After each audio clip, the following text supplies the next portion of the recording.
Hi, this is Randy Finney with Right Side of the Chart, and this is a closing market wrap for Wednesday, March 4th, 2020. Was planning on cutting out early today.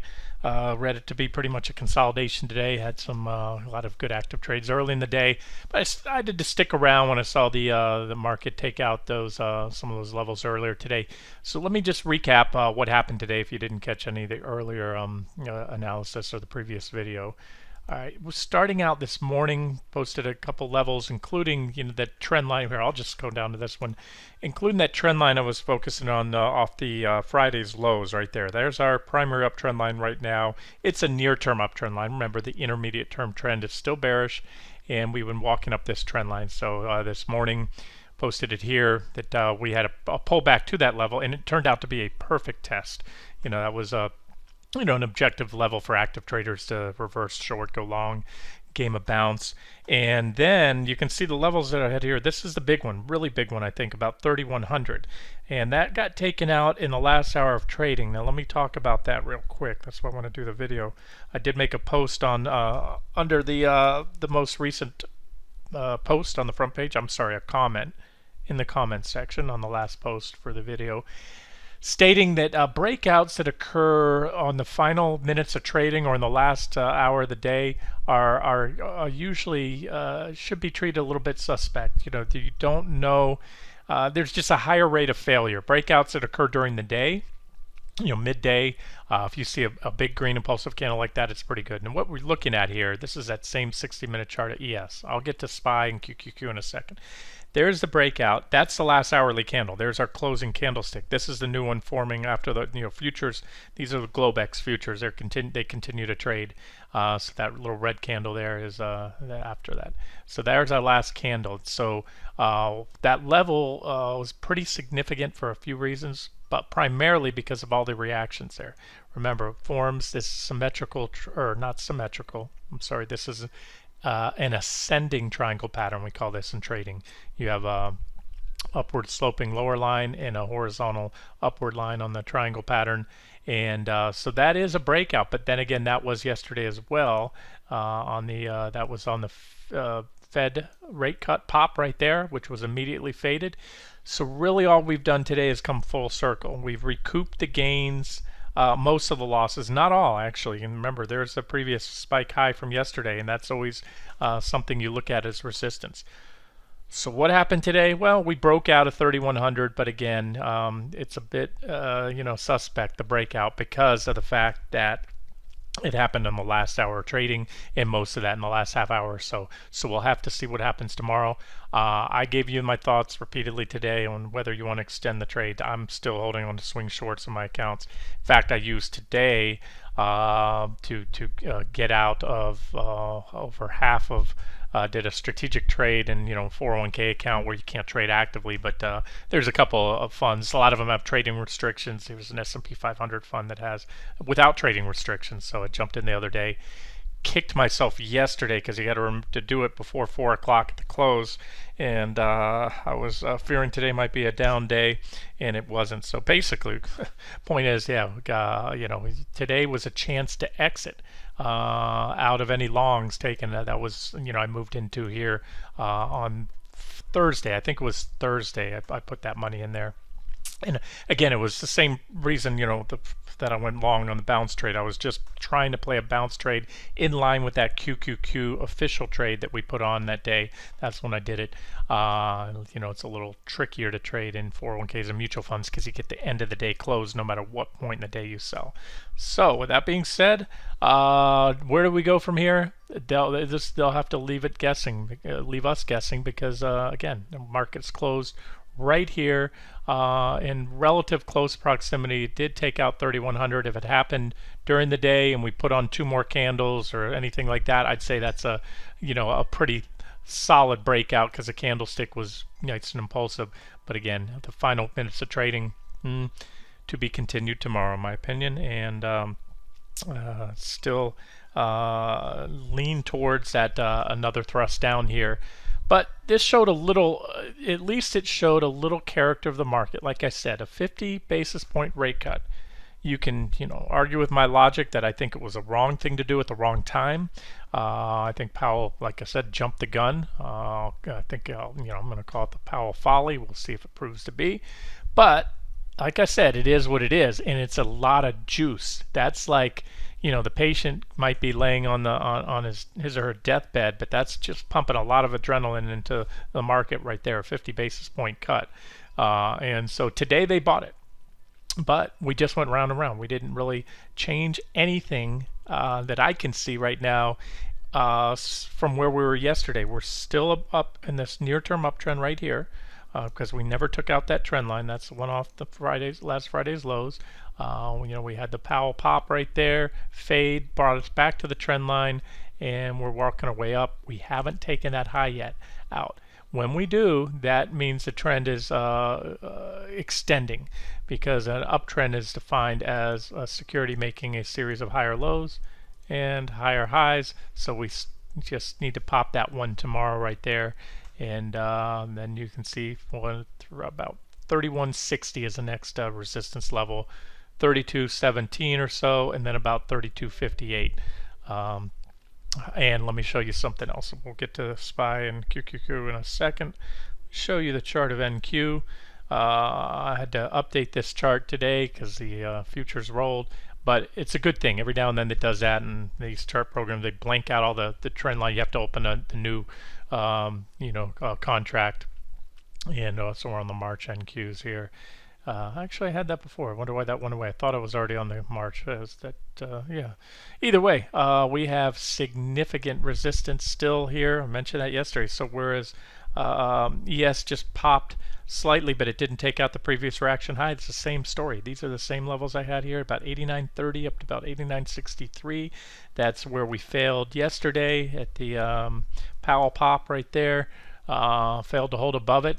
And that is also that key, and I pointed it out when we got there, that key 50% Fibonacci retracement level. What that is, it's a tool used in technical analysis. It's the move from the recent highs down to the low. That means we retrace 50%, and anything usually in this range, sometimes down here to the 23.6, you can see the key fib levels, is just a typical counter trend bounce. Now, doesn't mean we can't keep going. It just means as of now, it is what it is, and we're at resistance. And so you can see on NQ here, which to me, even though it's not the broad market, it is one of, if not the most important indexes. Top heavy in the market leading stocks, Facebook, Amazon, Apple, that whole group, the FANGs. There it is. You also have an ascending triangle pattern. So look, if it pops there, that's nothing but bullish. If it pops and that breakout sticks, then we could run up to the 61.8% fib. But that's where we're at, and we'll just have to, like I said, pick it up tomorrow. I don't want to try to go over and over.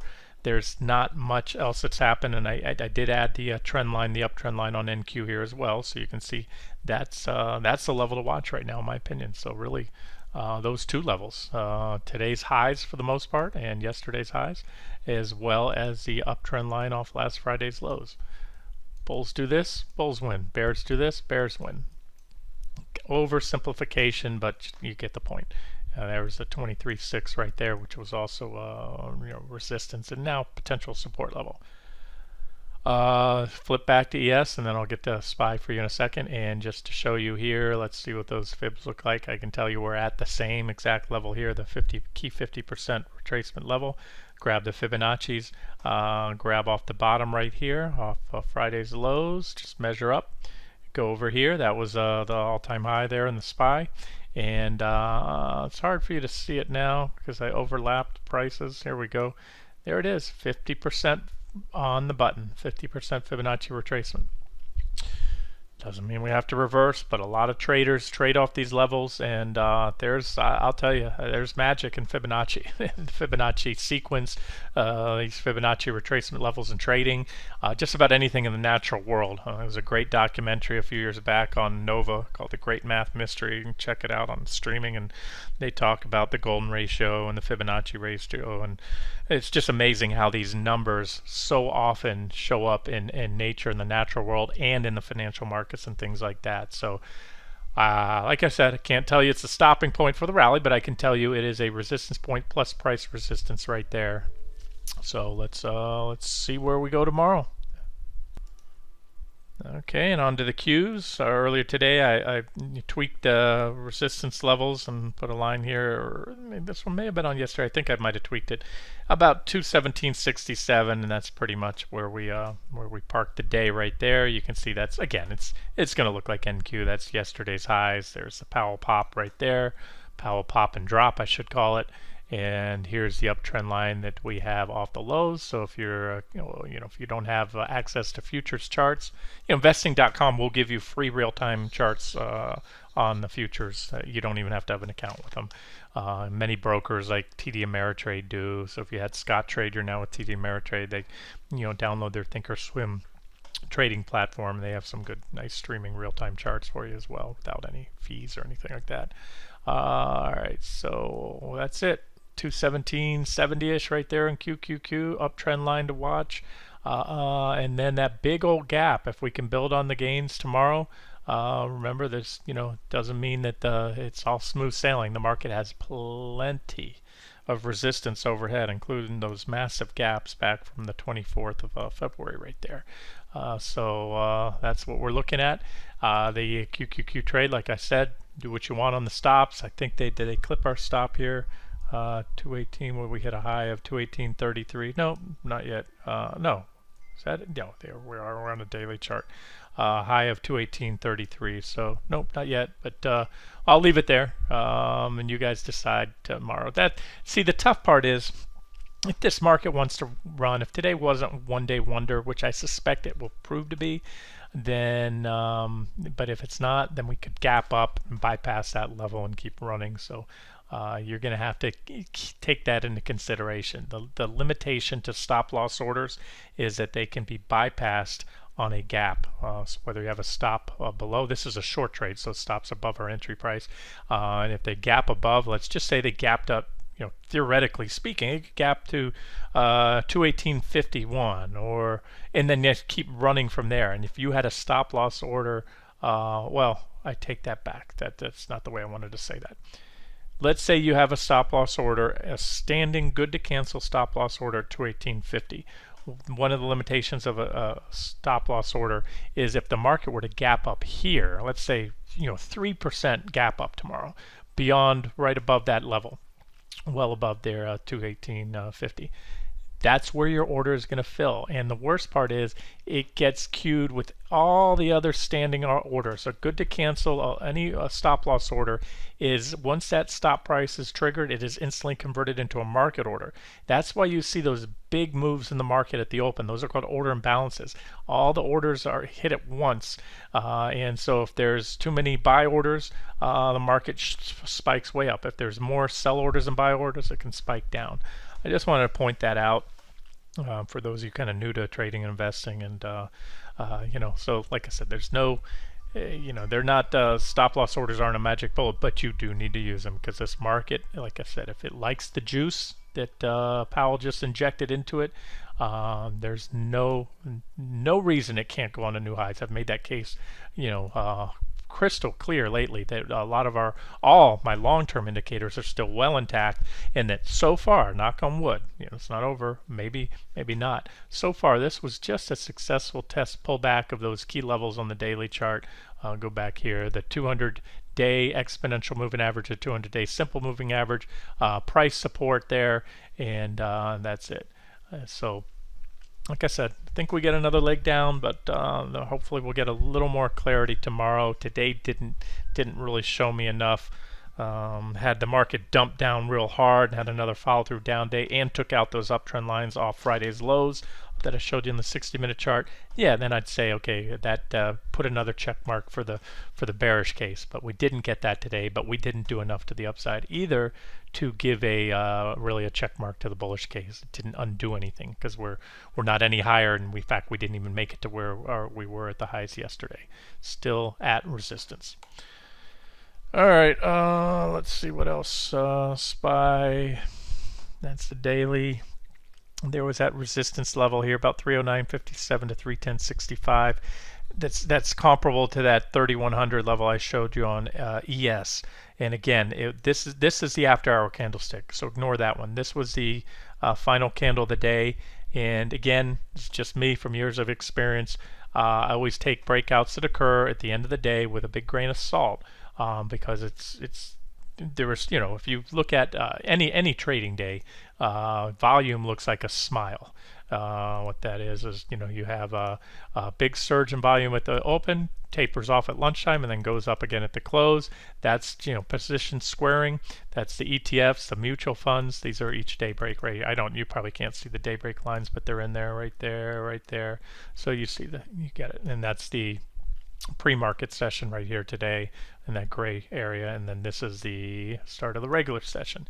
So you know, sometimes you'll get that if the trend is going up, you're going to get that, and you're going to get the momentum carrying you through that might cause a breakout, but it's not the, I don't want to use the, you know, wrong word here, but it's not really the natural buying. It's not the kind of breakout I want to see. So we'll follow through tomorrow, or we'll see how we follow through tomorrow, and maybe we will clearly put that this resistance level in the rearview mirror, or maybe this was a whipsaw signal and we break that trend line tomorrow, and then boom, head down. You know, based on the 60-minute chart, tighten that line up a little bit. That's how it should fit. If you're trying to replicate on a 60-minute chart, there's your candles. There's no, that's not even the one. There's Friday's lows over here, and I'm talking about the low from Friday, February 28th. That's just a shorter term uptrend line right there. And this is the trend line I'm talking about on ES and NQ. You know, we'll color that up yellow, just to kind of signify it as a pretty significant level there. And that's it, guys. I could go round and round, but we'll just have to see where we pick up tomorrow and go from there. This has been Randy Finney with Right Side of the Chart. Hope you enjoyed it.